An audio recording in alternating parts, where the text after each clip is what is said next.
because you're talking about deploying the U.S. military. Remember, Mark Esper, who was Donald Trump's Secretary of Defense for a while, told him no.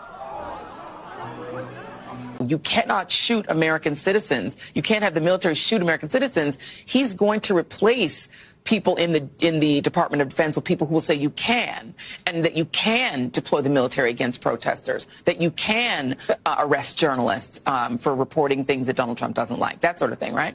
That is exactly right. One of the things that Roosevelt did after he sort of left the administration in this sort of interregnum period that he's had, and has been referenced with that 180-day agenda, is that they have been building out the legal documentation, or what they consider to be the legal documentation, to justify internally the deployment of the military. I know it sounds hysterical. How can we possibly? This sounds so outrageous. No, this is part of the plan. Wow, this is going to be really easy. Like they literally wrote a plan down and then prepared all the supporting documentation so they could check off that box. And then this is where the personnel police comes in. They're making sure they have the right people to implement it. Roosevelt gave a speech where he talked about the fact that he was planning on doing this, or at least to have the resources ready so that if there was sufficient blowback, they could deploy it. And I just want to put a bow on it to note that one of the through lines here is why they want to sort of, it's not just revenge against their political opponents. That obviously gets a lot of fear. But the part that always stands out to me is that the rationale for why they need to do all these things is to end multiculturalism in America. That's not my term. Mm-hmm. That's what Roosevelt said.